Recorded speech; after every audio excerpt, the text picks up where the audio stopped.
This changes everything for the Maple Leafs as they get bit by the injury bug once again as Timothy Lillegren gets injured in yesterday's game. So we're going to break down what that means for the Leafs, as well as some reports highlighting that moves could be coming as a result of this. So we're going to break all that down in this episode of Leafs Digest. So make sure you stay tuned and let's just get right into it. Yesterday, very, very unfortunate loss against the Nashville Predators in overtime, and it wasn't just the loss that stung as Timothy Lillegren went down with just another injury. Now, the Leafs have been getting bit by the injury bug a bunch so far this season, and that has not stopped in yesterday's game. We're already without Jake McCabe, and now we have another one go down. So we're going to break down what that means. Let's just get right into it. This is from David Alter. He said, with the Leafs defense down to 5 again, Morgan Rielly logged 26 minutes and 27:48 respectively. The defensive depth was a question going into this season. Depending on the severity of Lillegren's injury, that could be tested this week.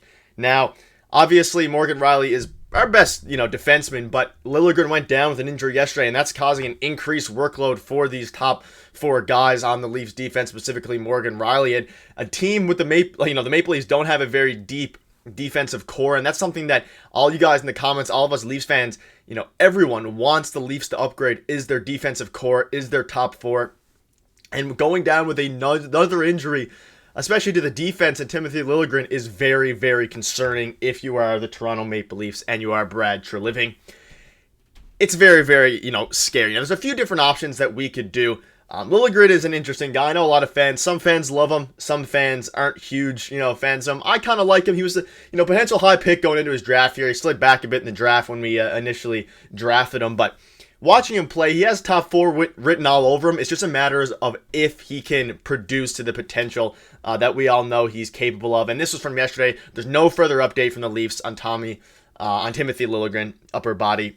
And we have Timmins out. Jake McCabe is out already.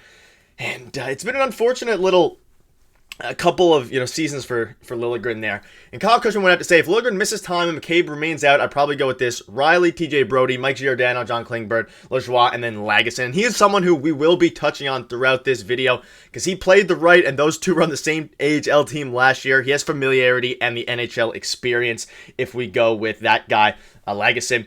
The interesting thing about this is that with McCabe and Connor Timmins already both out, and now we add another injury to that, the depth of the Toronto Maple Leafs is going to be tested tenfold because we're running out of options in a team. Obviously, our AHL team doesn't have too much depth in the defensive department, at least reliable depth. We're now looking at a situation where the Leafs could go ahead and try to make a couple of moves sooner than we thought. I've made a couple of videos on the defensive core and potential trade targets for the Maple Leafs and Brad Treliving, as well as, we've covered some other guys, especially the wings, but right now we are in the Leafs that is, in a very, very interesting spot because, again, with Timothy Lillegren out, we are everyone moves up a step, and then guys in the AHL are moving on to the third defensive line there, so we're stuck with Rielly and Brodie.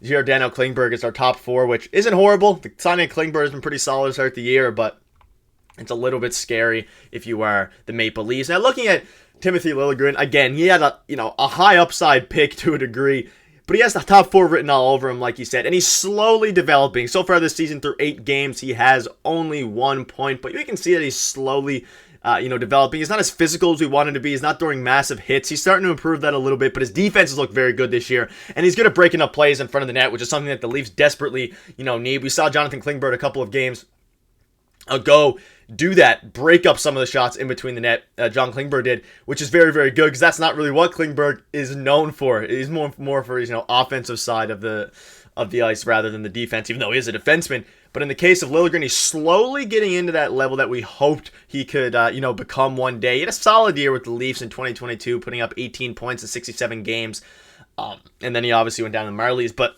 8 games, 1 point. None of us wanted to see him injured, and it really tests the depth of this team because, again, Brad Treliving might have a lot on his plate going forward, especially if, we're running a defensive lineup out with this. Again, it's not the worst lineup, but it's also not exactly what you want, a Stanley Cup contending team's defense to look like. We have a 40-year-old Mike Giordano. Shout out to him yesterday for getting a point there. I believe he got a goal.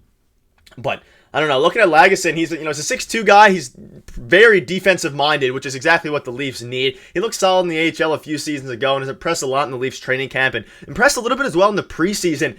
But he's not going to put up points. But again, he's good at the defensive side of things. He's good at breaking up plays in the middle of the ice. But he's probably the most realistic option right now if Timothy Lillegren is out for any period of time. Bring up Lagesson, let him slowly, develop into the player that hopefully he can, maybe make an impact. We saw Matthew Nyes, he got a chance at the NHL level. Now he's, breaking out with the camp.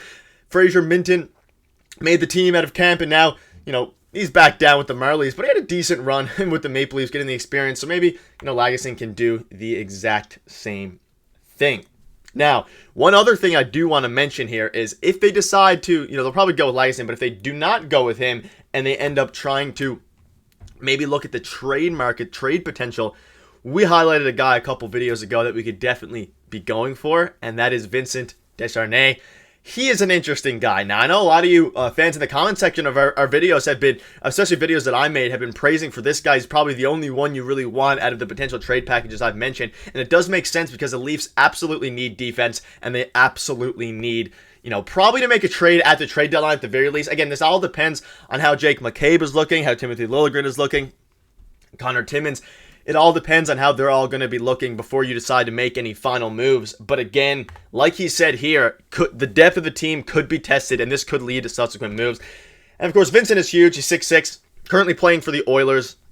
He's a decent guy. He's a decent defenseman. And again, a lot of you guys wanted us to hopefully go for him if the Oilers are selling Vincent Desharnais.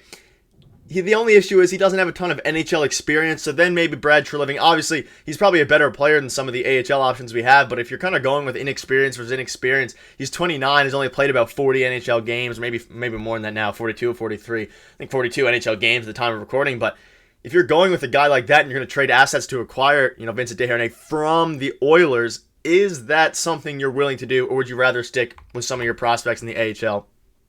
Like Lagesson and Lajoie, depending on how those guys go. So it's going to be a very, very interesting discussion over the next few days, and it does really change everything for the Maple Leafs because at the end of the day, they have to make a decision pretty quickly. Maybe Timothy Lillegren will be good to go in the next game. It's very, very unlikely. Maybe Jake McCabe and everyone's injuries will heal up naturally, or it's equally as likely that they're out for, a significant period of time, especially Lillegren, because I think Jake McCabe's injury is not as severe as we once thought, according to an update before yesterday's game by Sheldon Keefe. But Timothy Lillegren, we cannot afford to have another defenseman go down and any less depth in the defensive area than we're already experiencing right now. Because we saw in yesterday's game, obviously Samsonov didn't have the best game. Matthews had the big turnover in overtime, but the loss yesterday was devastating, and we need the defense to lock it up, and a move sooner than later could be on the horizon. But that'll wrap up the video. Just a quick one today highlighting that this could change everything for the Leafs depending on the severity of the injury and the severity of things going forward for this team, and it really will test the depth of their AHL team and the Marlies and some of the other players that are coming up. But that'll wrap up the video. Thank you guys for watching. If you want to see more, make sure to hit the subscribe button, and we'll see you tomorrow.